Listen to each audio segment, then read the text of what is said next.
In a world where hopium and common sense collide, starring the CryptoKeeper and BlockchainCrusader. Welcome to Debate Crypto. Question everything. Trust nothing. It's your boys, Keeper and Crusader, and we are here with a special guest this evening on Magic Money Monday. We got your boy, Johnny Crypto. What's up, Johnny? What's up, guys? I appreciate you guys inviting me on. And there's, I guess, lots of crazy FUD to talk about. Yeah, so for those sure. of you that don't know Johnny Crypto, Johnny actually came onto the scene as now correct me if I'm wrong, a professional dirt bike racer. Is this correct? Correct. So Were you racing or were you doing another life, tricks? lots of injuries.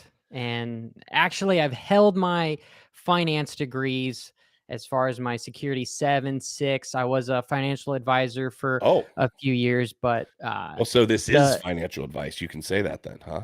Well, no, not anymore, because I let all that stuff expired because I don't like the financial world because there are a bunch of, I'll say, really bad things about them. So I'm going to not be frank. It's just I couldn't withstand. Everybody was a number. So I stopped doing it. Well, we're seeing that a lot in the crypto space right now. Crypto fam, if you haven't already, smash the likes. Make sure that you follow Johnny Crypto. We'll got his information down below the stream. Make sure you jump in there and do that. And then Crypto fam, jump in the Discord. We are getting ready to drop the commodities. And when these commodities drop, somebody's going to have the opportunity to win 5 ETH. 5 big ones. That's about what, 6K right now. So if you guys aren't already involved, I don't know what you're doing. Get off your butt.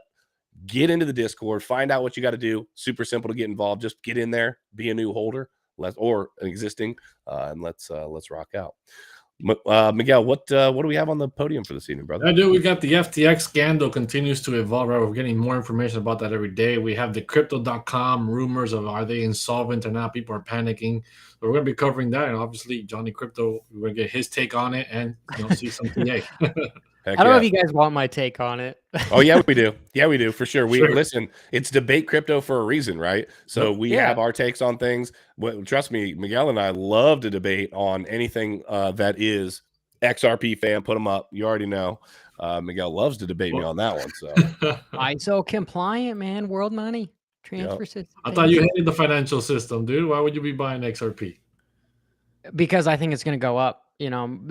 First and foremost, the most important thing to me is the financial situation for my family. So, that's one of the reasons why I would buy XRP. There it is. If I'm being honest. Yeah, no, definitely. And maybe we'll dive into that a little bit later. Let's get in first. Let's check out the markets. Let's see what's going on. And Johnny, after I pull this, I'm going to ask you to do a little bit of TA on Bitcoin, if you would, okay? Sweet. I'll try to act smart. Here. Well, yeah, please. So we got the total crypto market cap, guys, is at $838.69 billion with a B dollars. That's up 1.8%. Hey, it's green, right? But it's well below $1 trillion. That's for sure. Right now, we'll take any green we can get. That's right. Any green we can get, unless you're ready to load up the truck. In that case, red, baby. But check it out. If you're looking for red, the 7-day on Bitcoin is down almost 20%, 19.36%. ETH over 20%. Hey, listen, let's do this. Everybody's always doing TA on Bitcoin. Can I switch it up on you? ETH has held really well. Can you do a little bit of TA for us on Ethereum? Ethereum's an altcoin. Ethereum has actually held, from what I've seen, a nice little bit better over the long run over the last couple months than Bitcoin has. Can you toss a little TA on ETH for us? Yeah, let's do that. All right, let's do it. Can you guys see my screen? Yes, sir. Cool. So this is Ethereum. And so Ethereum has actually held up better than Bitcoin. Bitcoin has been tanked. But Ethereum, ever since the merge, it's been going down since the $2,000 mark. But what's interesting is we have not seen a new lower low. Like I have an absolute must buy right around the $700 range, but I don't know if we're going to hit that. We've been bouncing off of support of this lower line here of right around $1,000. And right now I'm on the daily. You can see that there is a symmetric triangle forming on Ethereum which a symmetric triangle isn't bullish or bearish. It could go either way, but whenever it does break out, it usually breaks out about half the length of the triangle itself. So if I was just to give a little price prediction here, you know, it'd be half of what this guy is. Up or down, up or down. We could go down. That would touch us right off of the $1,000 range. So I would suspect that if we get more bad news with like crypto.com coming out saying that, hey, you know, we are a printer and we've printed too much CRO token, so now we're going to go down, I would suspect we would bounce off that $1,000 mark. I personally am in the realm of saying that we potentially may have seen a bottom. I know Keeper said he didn't want to have Bitcoin on there, but this was interesting. Yeah, So let's see it. that's the all-time high of 69,000. We had a 53% correction, right, over the course of, let's say, 2 months. Then the next one was a 44% correction between 48,000 to 25,000. Then we had a super quick one from 31,000 to 17,000, which I thought could have been a local bottom without the news coming out here. That was 44%. And then currently we have had a crash that is only 29%. So if history has a way of rhyming right around that 44%, where would that keep us? Well, we've got a support level of right around 11,000. So I believe that could be the potential absolute bottom. I truthfully really hope that that does not happen. But that would be the worst case scenario. Scary to do. But also, when there's panic in the market, there's also opportunity. Price tends to go down faster than it goes up. Yep. And I would be collecting all my pennies. I would be taking my kids, you know, piggy bank, and I'd be going, hey, we're buying Ethereum and Bitcoin, guys. That's just what we have to do right now. Yeah, I'm with it. Miguel, I think you're in the same boat, right? We get down around that 10K. We're always talking about, oh, if we get to lower numbers, I think the reality is a lot of us in the space are purchasing the prices right now in some sort of a form or fashion, maybe in small chunks, whatever the case may be, even being in for longer and lower entry points. We get or at least for me, I'll speak for myself, we get anywhere near 10K and I'm probably going to get a little wild. I'm probably going to make my wife a little bit nervous, right? With what I'm doing financially. Yeah. But, you know, I don't know. I will say, everybody out there, do not have an even price target, because price does not tend to hit those even numbers. We like to either blow through them or just bounce barely above them. So if you're waiting to buy Bitcoin until we hit $10,000, your buy scenario should be right around 11 to like 13 is really, because you're never going to catch the absolute bottom. Yeah. But it might not hit the number that you're predicting, because there's a lot of smarter people out there that know that typical minds, we like even numbers, even half numbers of like middle, you know, you got a 10,500, 11,500. They all like the even numbers. So stay away from the even numbers. Miguel, talk to me. Dude, a lot of people get fixated on a certain number, and it's like, what's the big difference between buying at 10,000 and 13,000 Bitcoin, right?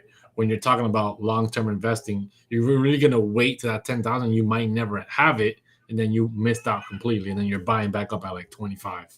Yeah, it does bounce around a lot. And with all the volatility because of what's happening with the exchanges, I struggle to see where this is like, where there's anything logical right now, right? We could take off and head north from here. We could have already hit the bottom. We could just absolutely plummet and hit below. I mean, I think anything goes right now. And so for that reason, I know I'll continue to do what I do, which is boring old dollar cost average. And again, we're here for entertainment purposes, folks. That's what we're here for. If that works for you, it works for you. But I've been buying since 30,000.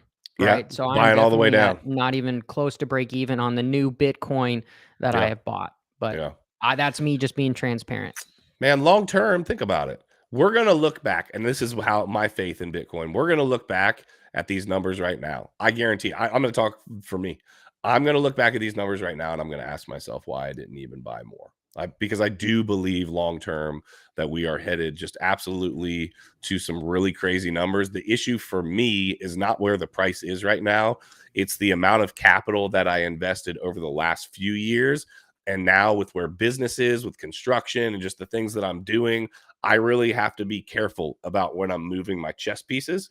And so for me, it's risk reward. I think that long term, the risk reward's simple with Bitcoin. But I personally want to see like some really stupid reward coming from, adding more risk to the table. So that's just kind of where I'm You at got a right now good in terms of point, my answer. Keeper, because I'm in the same boat as you. Like, I've got a small title insurance company, and Yeah. interest rates being as high, I've never been so slow before, Mhm. and ever since I started it. And now I'm like, okay, do I mortgage my house to buy Bitcoin at 6-7%, or do I take a loan out on my investments at, Mm. again, 5 to 6%? Because in the long run, I believe it's going to work out. But Yeah. then the risk management in me is going, okay, what if that doesn't work out? So Yeah. as of right now, I've only decided to deploy capital that I'm willing to lose, and not so much like, just like what you said, in the long term, I'm probably going to kick myself in the ass by not Yep. taking a $300,000 loan. Mm. But it'll all, you always have the what if. It could have gone either direction. Yeah, I'm totally with you. Speaking of going either direction, we've got some FUD. I don't even know if it's FUD, so I want to get I want to get this from you first, Crusader. What's going on with Crypto.com? Okay, I have used Crypto.com in the past. I actually just moved some more off of Crypto.com today.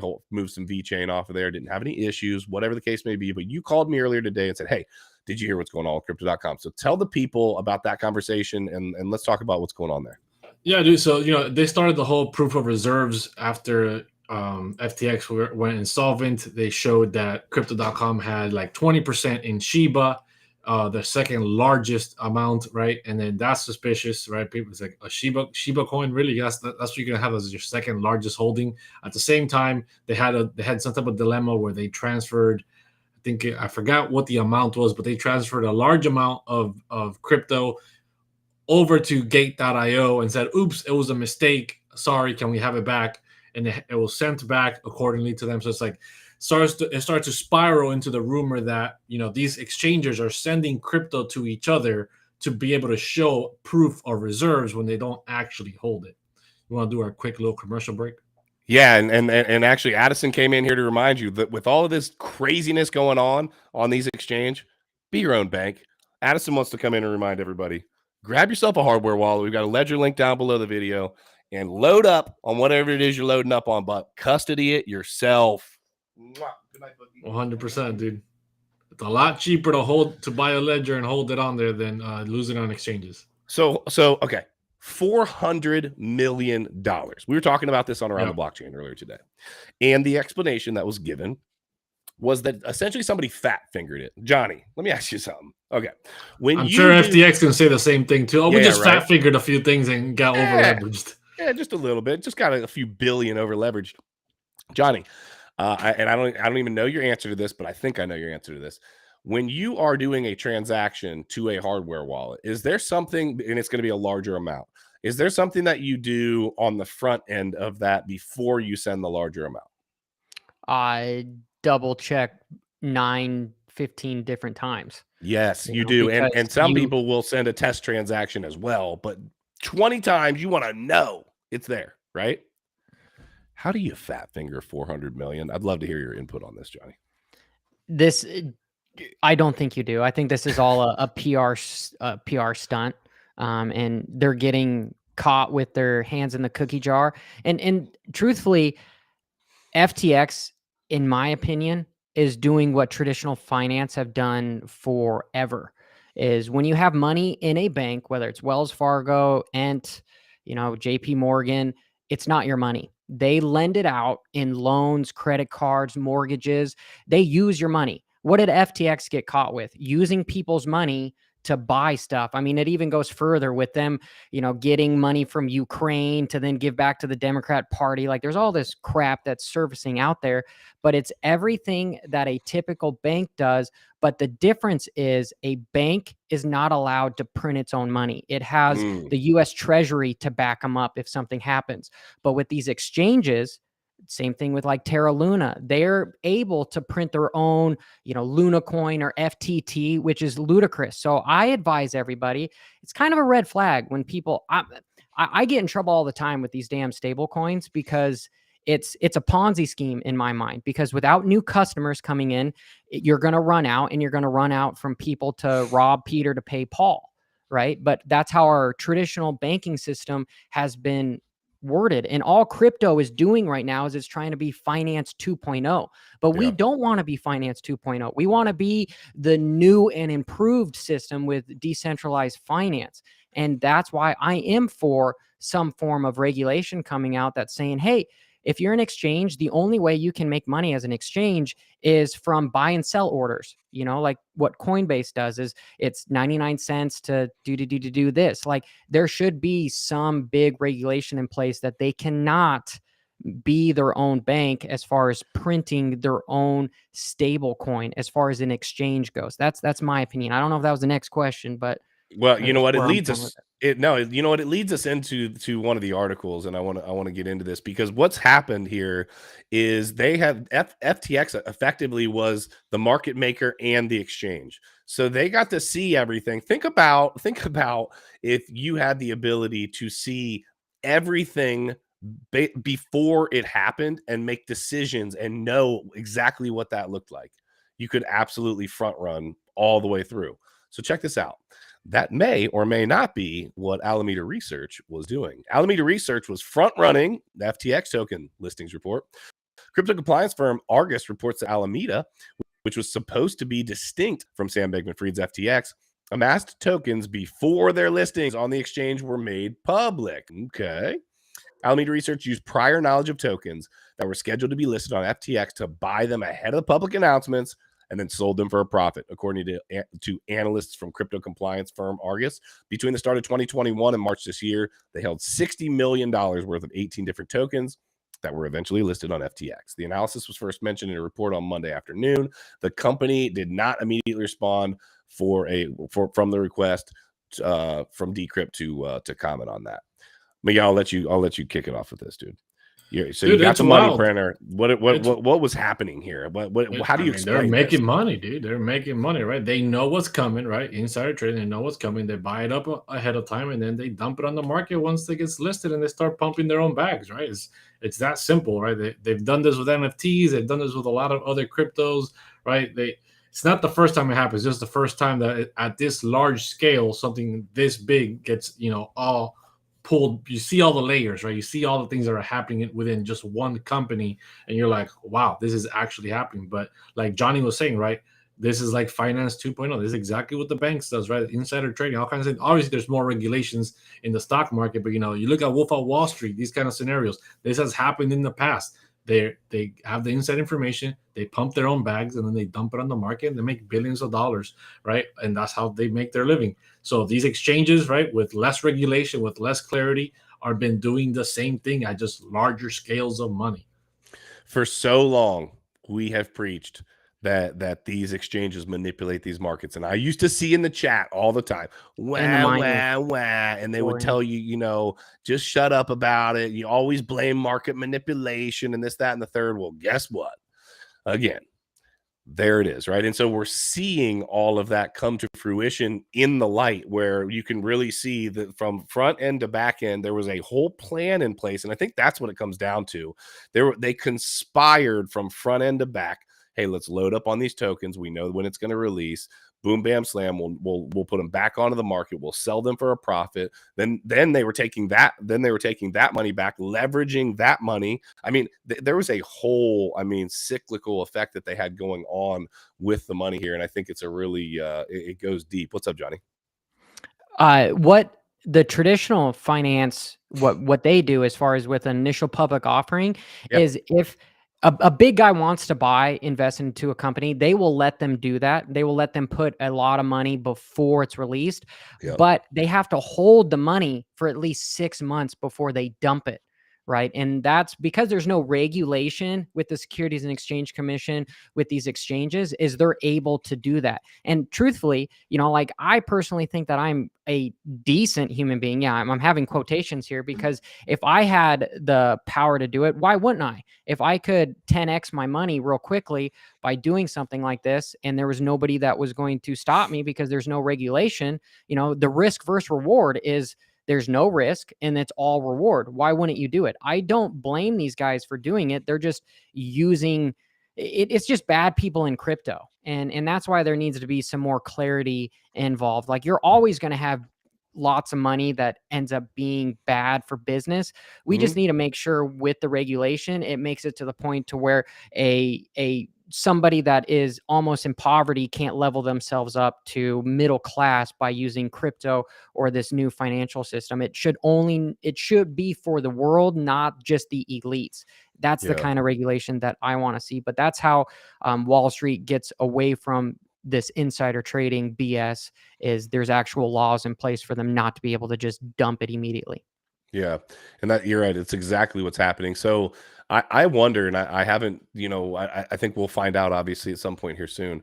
I wonder what laws were actually broken here, right? It looks awful. And there is a lot of chaos going on. And I don't know the answer to this. I'm sure there are probably plenty of laws, some sort of fraud, whatever the case may be. I'm sure that there's stuff there that somebody should be going to prison for a long time for.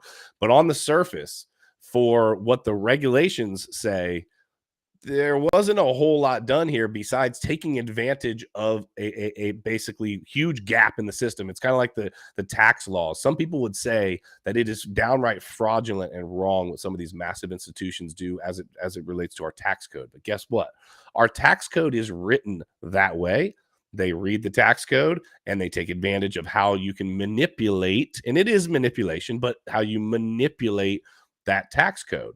And so I really am interested to see how deep this goes and what kind of jail time, if any, is held behind this. Crusader, are you thinking this man's going to do some serious jail time or no? Dude, I mean, I don't know. I mean, I would like to think that he would, but look what happened, right, with the hack. They got hacked for like $300 million, right? What a coincidence. They go insolvent, and the hacker's like, I'm going to go hack an insolvent exchange. And they apparently was able to just, hook 300 million real quick and just take it out. So obviously they're on the run, right? They're trying to get to some, extradition free countries or whatever. But look at Duquan, dude. Duquan's nowhere to be found, right? Well, not nowhere to be found. He's out there, but they ain't doing nothing about it, right?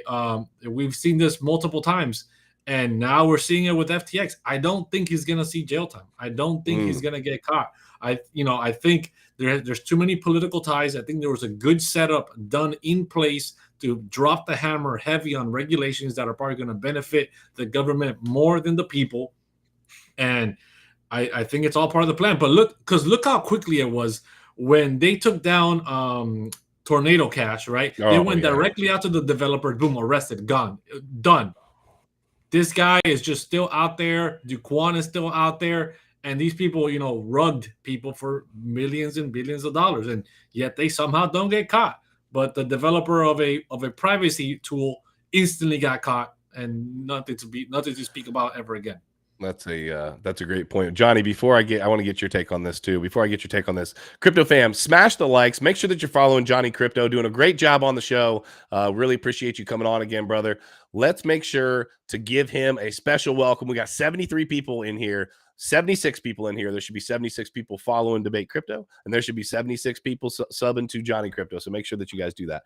Johnny, I saw you shaking your head when I said, is he going to go to court? Is he going to go to jail? Is he going to see anything behind this? I know optically he'll probably see a court, but is he going to see a jail cell? There's no, it's better to ask for forgiveness than permission. And if there is no law to keep him from doing what he did, he didn't break anything. That it's just plain and simple how it is. And that's my view on it, is that he didn't break any laws. Like, people that sign up for FTX, if you look in the 50 pages of their terms and agreements, it says in there that this is not a regulated exchange. It's out of like Bolivia or something. And therefore, if something happens as far as liquidation, their stuff, they own it. That whole thing of it's not your keys, not your coins. And it is unfortunate that it's like we feel the pain with all this stuff. With the people that we're trying to get into crypto, they get a bad taste in their mouth. Like, I've already seen a bunch of people in the chat that said, I've sold everything. And everybody has a different risk analysis when it comes to stuff, and everybody has different experience when it comes to stuff. But it honestly breaks my heart, because I'm like, this is a massive like this is good. This is good for the space. Get all this crap out of the way and we'll be left like there's like 1,000 coins on CoinMarketCap. 99% of them are going to go to zero. There's a few that are going to stay around. You know, my guess, if I'm going to just speak clearly, is Ethereum and Bitcoin. I believe those are, for me, right? Not financial advice, just for me. But the true technology in here is the blockchain and the ledger that it has. And that is transforming. I mean, you guys all know this, you know, but I'm kind of going on a rant here. But my point is that when there is chaos, there is opportunity. And when all this shit happens, this is massive opportunity for people that has not been in crypto yet. This is not the time to go run away scared from crypto. This is the time, the opportunity to get into crypto because you have not missed the boat. This is the time, as everybody dreams about, is buying something cheap and having it go up here. But the best you can do is follow guys like Debate Crypto that will lead you in the right direction. You might not agree with them all the time, but they will help teach you how to use a ledger, what is safe, how to go about this stuff. What is this? Is this finance? Is this not finance? How do I get rich? How do I not get rich? But I'm just going to end it with here. This is a massive opportunity for people. And I hate to see that people are giving up on crypto. Dude, I completely agree. Like, I just want to say two quick things. This is a huge opportunity. I know it's huge because I just went out to dinner on Saturday with my wife and two other couples, and the two other couples are not involved in crypto at all. But they knew about FTX. Yes, they knew exactly what was happening about FTX. They brought up the conversation. And my wife is always like, "Hey, please don't speak about crypto. These are regular people. They speak about other things, right? Don't just talk all night about crypto." And I was like, "Okay, don't worry." Walked in through the door, and like 5 minutes later, they're like, "So, how's that FTX situation? I heard about it, right?" And I was like, "Okay, here we go." Right. So Crusader, that's a massive buy signal, isn't it? Exactly. I don't mean to interrupt you, but when people were talking, like when your grandma across the dinner table was talking to you about Bitcoin at 70,000, that was your psychological sell signal right there. Like, guys, we are close to a bottom. If Jerome Powell comes out in December and says that, hey, we're going to do anything less than 75 basis points, that is a turning tide that inflation is been caught. And now it's just like what I said earlier, that price declines faster than it goes up, but you have to be along for the ride to follow the trend.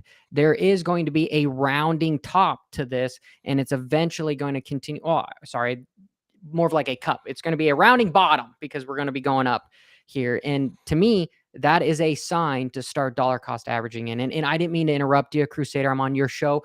Finish what you were saying. I apologize. I'm passionate about it. No, dude, I completely agree. Right? It's the buy signal. I was like, wow, like these normal people actually know about FTX, and they knew a lot in detail about it. It wasn't just like, oh, I heard something happened. Like, they knew a lot about it. I was like, this is a huge thing. This shows you how early crypto is, but yet this event is very massive in the fact that normal people are hearing about it. And like, I agree with you said, this is not the time to run away, right? How many people were wishing and hoping that they were involved in crypto when Bitcoin was at 69,000, 50,000? They're like, man, if it was in 2020 when Bitcoin was $3,000, $10,000, $15,000, I wish I was buying Ethereum. I wish I was buying Bitcoin at those days. Now like you said, we've pulled the boat back, right? Now you have the opportunity again, but there's so much fear, people are running away. It's the same thing that we always talk about. People love buying the top, wishing for the bottom, but then when the bottom comes, they're selling the bottom and not buying. And they're running away at that time. So, and guys, this bottom is going to be 2 years long. This bottom, you are going to have an opportunity to dollar cost average between now and 2024, 2025. A bull market doesn't usually start happening again until there starts to be rumors that the federal government is going to start turning on the printer again. And it's going to take a while for them to turn the printer on again. I know Powell wants to get this stuff down to 2%, and it's going to take a really, really long time to get that. Like, real estate is you're going to collapse the whole economy if we don't do something slowly, start making things fluctuate back upwards, because plumbers, electricians, like so many people, Keeper, you're involved in real estate. If they don't start having the stuff kind of turn around to where people can start kind of somewhat paying their bills, it's going to be catastrophic. So that's where I'm saying is it's going to be a long U-shape before we're back up at all-time highs, but you have an opportunity. And I sincerely tell people to go listen, you guys, read a book, find some more information, and you have time to get into this stuff. You don't have to just have 100 grand right now. You can do $100 every week for the next year and a half. Yeah, I love that, and I love that because we have been talking about this opportunity for a long time. We've said, hey, listen, these lower prices, when they come, take it. I've been saying it over and over and over. Opportunity, opportunity, opportunity. And listen, I get it. It's scary, right? You see, effectively, let's say you just came into crypto. You come into crypto, or the last year, you come into crypto the last year and a half. You come in the middle of a bull run, because most of you probably came during the bull run. Okay, the majority of you probably came during the bull run. So you came at a time when you could throw a dart at a dartboard with an asset on it, and you could hit it, and there's a pretty daggone good chance that you were going to make money with that asset. Now there's a whole lot of uncertainty, and then on top of uncertainty, we have just literally full-on exchanges going down, insolvent, no money, this, that, and the third. Like, it's getting bad. But has crypto fundamentally changed? No. Right? Has Bitcoin fundamentally changed? No. Is there still only going to be 21 million of them ever mined? Yes. Are they still working proof of work that uses basically power, which you're paying for to mine these coins? Yeah, absolutely. So intrinsically, that hasn't changed. ETH has changed in the fact that it's proof of stake versus proof of work now. But yeah. So I like it too. People will argue that back and forth, whether it's more centralized, more decentralized, whatever the case may be. But bottom line is that crypto, the opportunity that everyone was talking about for so long, like you guys said, it's here. And it does, you don't have to start off fast. We talk about this with Danger Close Alpha. We're like, listen, we're not telling you got to go build a bunker in your backyard today, right? You can start off by buying some extra stuff at the store, some extra non-perishables, whatever the case may be. And it might feel at first like you're doing something so insignificant, but I would challenge people. Think back to the first time you tossed money into a savings account. Even if you really suck at saving, you've got to be able to remember a time where you were tossing small amounts into something and you turned around and you said, holy mackerel, what was that? My wife for a long time had done this, and I think she still does it. Actually, I haven't looked at it in a while, but this, basically like this thing where it like rounds up all of our charges. I forget what it's called. Acorn. But Acorn. Yes, that's exactly it. And one day last year, I keeper, no pun intended, but you got to keep her because she's a smart lady. So I never even really recognized, right, what was happening there. And round up. And the amount of that woman shops, I mean, those rounded ups were working out nice. And then all of a sudden, I don't remember what it was last year. She had like thousands of dollars in there. And I was like, where did that come from? And she's like, oh, my roundups. And I was like, you're freaking round. So what I want to just say is that if you're looking for that opportunity, guys, we're going to not continue to beat a dead horse, but it's there. It is there. Before we close things out, I want to ask, what are so Johnny, the Bitcoin halving is set for April, May of 2024. Statistically, the year before the Bitcoin halving is very, very flat, maybe a slow rise to the top. You're essentially, what it sounds like you're thinking is that the Fed is going to be the main catalyst, or the main or the main what's the word I'm looking for? They're either gonna be what sets the crypto market up and to the right, or continue downward, right? Is that kind of what your thoughts are? Even with the Bitcoin halving coming, could we still crush ourselves even going into that? Or do you believe that that's so strong we're going to be headed up at that point? Kind of a loaded question, but I think they are going to correlate. I think they are going to correspond to about the same time period. I believe that we are in a recession. I believe that recession is going to take up till the Bitcoin halving before there's going to be a turning point. It's not going to be, just like I said, price goes down twice as fast as it goes up. As soon as the halving happens, it's not going to be like, woohoo, we're back at 70,000. It's going to take time, but it's going to be slow little things. Like, look at all the negative news. I've seen a lot of people in the chat say that their families talk to them about FTX and blah, blah, blah. You guys have an amazing audience here of about 100 people. And that to me is also almost a bottom signal. If we were close to 70,000 or 100,000 Bitcoin right now, you'd have thousands of people in the chat right now, right?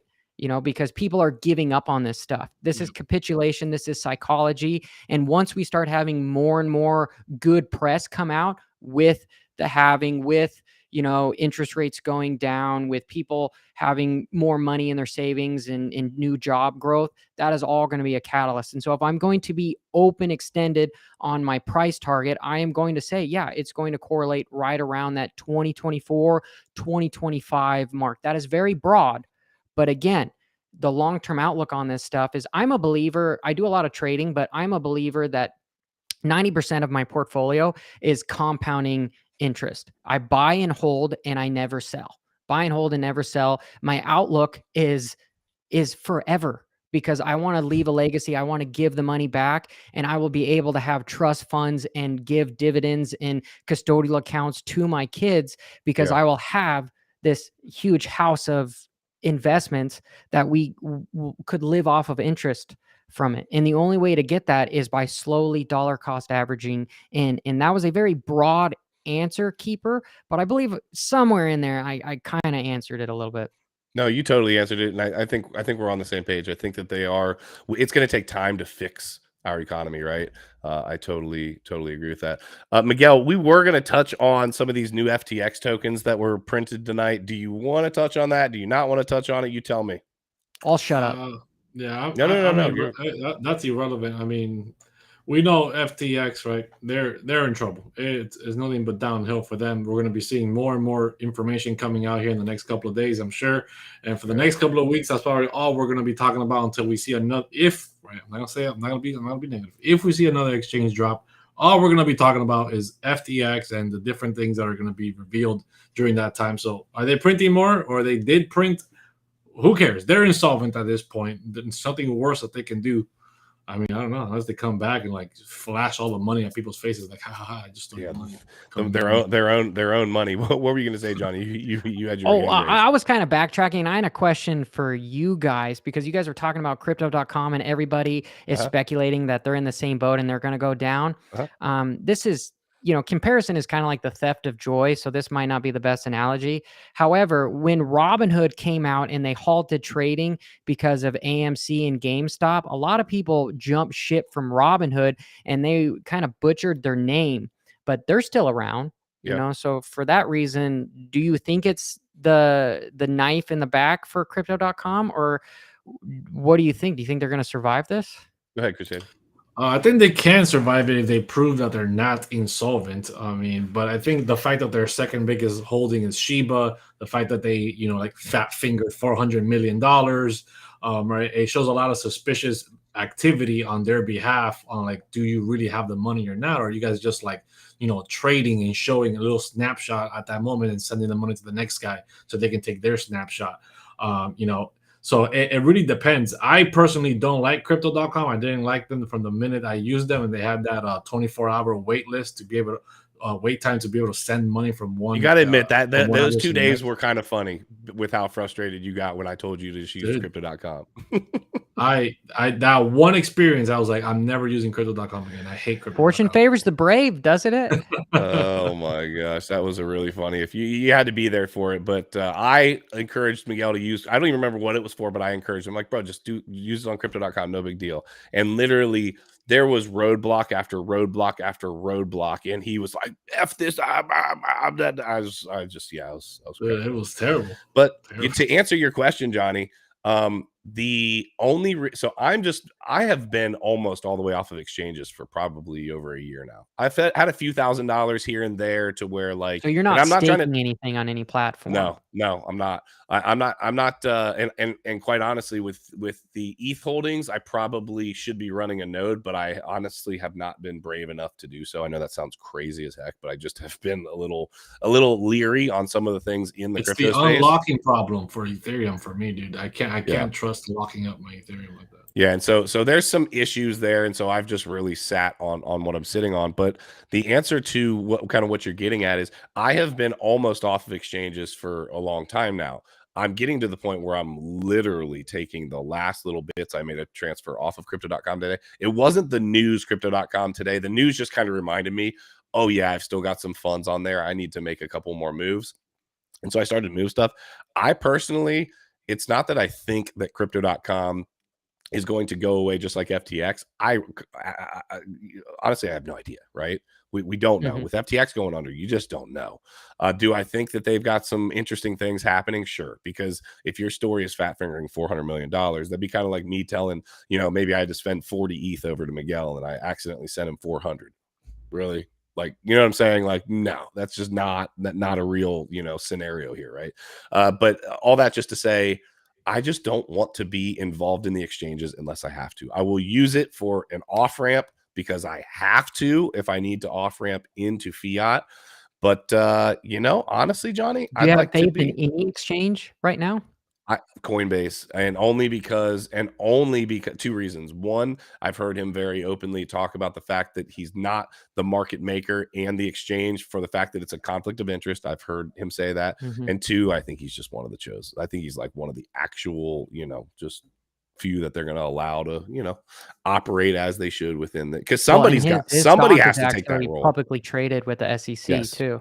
Yep. And somebody has to take that role. Somebody's got to take the helm. I think Brian Armstrong will probably be it. So the exchanges for me are a vehicle to get funds off exchanges, but I want to get to the point where we are just operating under in crypto, or right. We operate a lot in crypto right now because we work in the industry, but either working in crypto or doing over the counter deals, things like that. I just don't trust these exchanges. Just like crypto was made to be your own bank. That was the ethos of crypto. But a lot of new people have come in and they've seen the promise of all these APYs and staking this and staking that, and all they think is quick cash, getting rich overnight, and then they instantly trust these exchanges, right?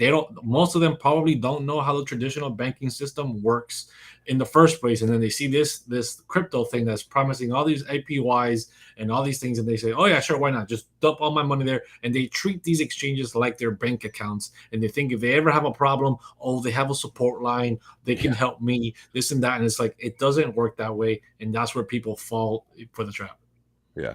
Good. Would you guys change your tune if, let's say, there was SBIC insurance where each exchange was federally insured to a count of 500,000 or more? I don't want nobody having power over my crypto and saying, I got to halt that withdrawal. You can't send it to that address because we blacklisted it. I'm just throwing loaded questions at you guys. No, I completely agree. It's a good question. I love the question, but I've said it before. I don't like having a middleman. That is the purpose of crypto. I like holding it on my own end. And if I want to send it wherever I want to send it, I can, and nobody's going to stop me. The only reason that I have a bank account, or multiple bank accounts for that matter, is because I have to run a business in the real world, in the regular world right now. I have to have bank accounts. If I theoretically, I'm sure you pay them to use those accounts probably too. Well, I mean, ultimately, I wouldn't say that I'm paying them to use the accounts because I have military accounts, but the reality is I am effectively loaning them money to be able to loan out to everybody else with how the banking system works. You know that. We went from a fractional reserve banking system to, when COVID hit, zero. I don't know. A lot of people don't know this, but literally they are not required to hold to fictional. We're from fractional to fictional reserve, right? And so the only reason I hold bank accounts is because I have to. And guess what? I know enough to know that carrying pockets full of cash around the streets, you can be one bad dude, and it just takes a little bit badder dude, right? And you don't want to die over a few dollars, right? So what I love about crypto is that just instant boom, boom, boom, boom, and I can do it person to person, not have to have that intermediary. So it's not that my tune would change. But I do think, in response to your question, I think that something like that's going to need to happen for the regulators to be more comfortable in what they're doing. I think they are going to require, hey, you're going to have to be FDIC insured. You're going to have to show your proof of reserves and your liabilities, your assets and liabilities. I think that's all going to have to come out to where they are being incredibly transparent, and stablecoin regulation, I think, will be the first place that they'll start, because stablecoins are what people can really comprehend. If you haven't been in the crypto space and you say, oh, well, it's essentially like, a dollar, like stays at whatever that value theoretically is. I hate stablecoins, and it's not a popular opinion. Yeah.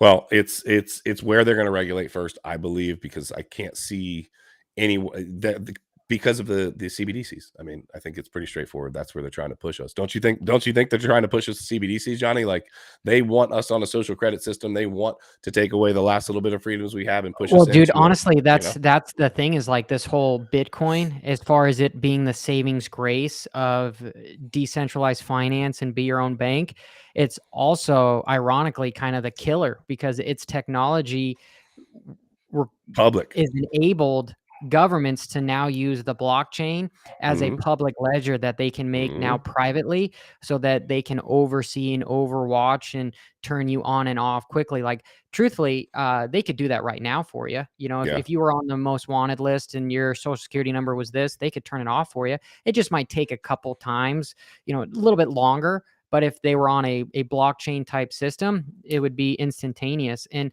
do I want that to happen? No. But do I think it's going to potentially get there? That's why we need good people that are actually for the people. We need representatives in decentralized finance that are not politically involved. We need people that have come from nothing, that have created an ecosystem, almost like a Ben Armstrong with Bitboy Crypto, to kind of lead the charge on helping us middle-class individuals kind of take back some of our rights. Because as population grows, the only way to control people is by more regulation.